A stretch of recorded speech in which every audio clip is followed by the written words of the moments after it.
child. Hi guys, I am back.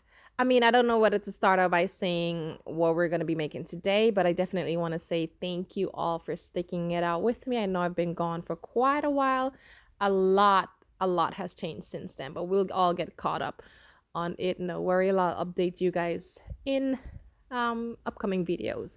Today we're going to be making some Barbie fried chicken with my own homemade barbecue sauce. So what we're going to do is go ahead and season your chicken. Pretty much, I'm not going to tell you what to season your chicken with. Honestly speaking, you can season your chicken with whatever you do have, whatever you like. I'm pretty much using all the ingredients or all the seasonings in my cupboard except for the kitchen sink.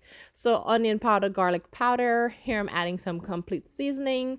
I'm gonna go ahead and add some rotisserie chicken seasoning, black peppers. I'm gonna add some soy sauce. I'm not gonna be adding any salt to this, ginger powder, and pretty much whatever you have. Season it as you wish. Once you have your seasoning going, you're just going to go ahead and set this aside, give it a quick mix, then actually set it aside. And if you can, I would recommend to maybe marinate this chicken, preferably overnight. I work a 9 to 5 and, take care of kids. So I don't have that time. And sometimes it's just last minute. This here was just a last minute request. From my kids. So pretty much if you can't do it overnight, just go ahead and do it at least 30 minutes in advance and set it aside, let it marinate for 30 minutes. Now if you do have a vacuum seal device, equipment, whatever you want to call it, just go ahead and season your chicken as normal, vacuum seal it, set it aside for 30 minutes. Okay, so I'm going to show you guys how I make my barbecue sauce. Again, if you have the barbecue sauce in a bottle, go ahead and use that. If you have your own recipe for barbecue sauce, once again, go ahead and use that. Whatever floats your boat. This is just me showing you how I do it when I make my barbi-fry. So we're going to start off pretty much, and don't do like me. Maybe just try to pour this out beforehand, but oh well. Start off by adding 1 cup of ketchup to a pan, and to that you want to go ahead and add about a half of cup of packed brown sugar, or brown sugar, it doesn't matter. Here I went ahead and I added 2 tablespoons of molasses and about a half of cup of vinegar, and I used white vinegar. I've tried using the apple cider vinegar. I don't like how it tastes, so I prefer to use the white vinegar. Now, by adding the white vinegar to this, or any kind of vinegar to a barbecue sauce, it gives you like a nice tangy taste. This barbecue sauce is a combination of sweet, tangy, and a little bit of heat. So trust me when I say it's divine. I went ahead and added some ginger powder, and then I added about 4 tablespoons of honey. Depending on how sweet you want this, guys, you can add more or less honey, more or less sugar, whatever is your preference. If you're the type of person who likes a sweeter barbecue sauce, adjust to your taste. So I went ahead and I added some soy sauce to this, some ginger powder, and I also went ahead and added a bit of black pepper and just a tiny bit of chicken season. Surprisingly, chicken season. Stir this up, let it simmer. Now we have the barbecue sauce simmering on the side for it to get thickened up. We have our chicken marinating for the next couple minutes. I'm gonna make my dredge, or my flour. So to a Ziploc bag, you can use a bowl if you want to. I prefer to use a Ziploc bag, and the reason I have it in the cup, I just find it easier to work with it like this, by getting all my ingredients into one, then taking out the entire bag. Don't judge me, judge your mama. After this, I'm gonna go ahead and I added 2 cups of all-purpose flour. I also went ahead and added 1 cup of cornstarch. You can also use potato starch, and I added 2 tablespoons of baking powder. The baking powder and the cornstarch is going to keep this chicken nice and crispy, so that way even after you add the sauce, you will have a great crunch to it. And I then added pretty much all the seasonings that were on the chicken itself back into the flour. I'm gonna give it a quick mix and a shake, and then it's been 30 minutes. Let's get ready to fry our chicken. All right, so we're gonna go ahead and fry up our chicken, and if you're gonna be deep frying your chicken, that is fine. I have over here my rice and peas going because I'm gonna serve this alongside my rice and peas and some plantains.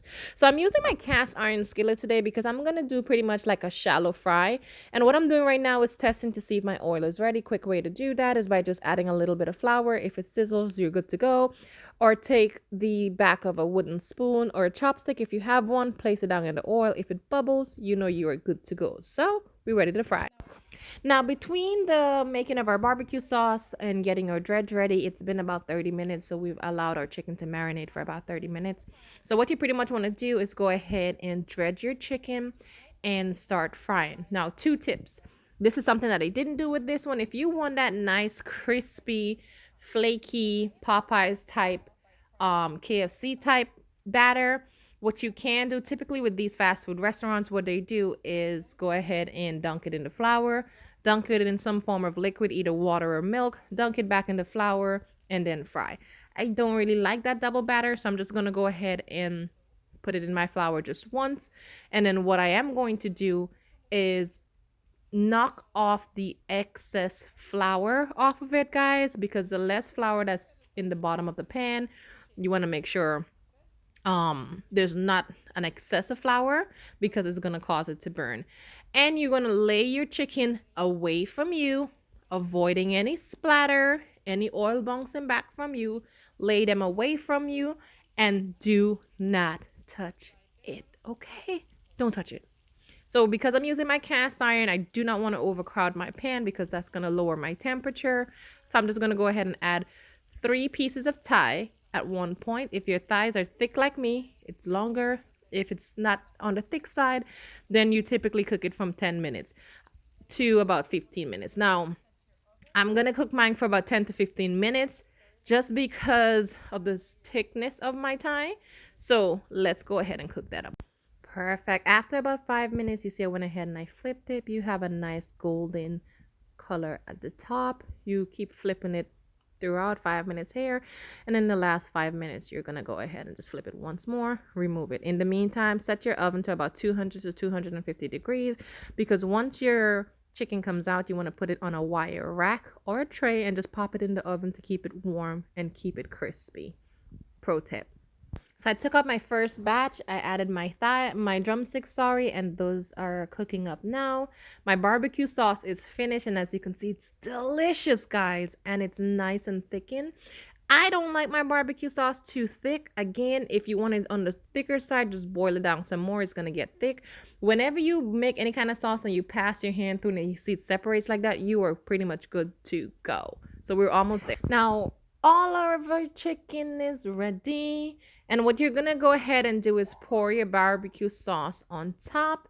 Give it a quick flip or a toss, and then you're going to go ahead and serve this up. Now, just a little FYI, I fried my thighs separately and my drumsticks separately because they cook at 2 different temperatures. Thighs tend to cook between 10 to 15 minutes and the drums about 20 minutes or so forth. So never mix the two together. But after everything, here is the final product. I went ahead and paired that alongside some rice and peas and some ripe plantains. And on top, I do have some fried onions because I like it that way. So what a great way to start back my YouTube journey. I do hope that you guys enjoyed today's recipe. If you have any questions for me, at all, any recommendations, leave it in the comment section below.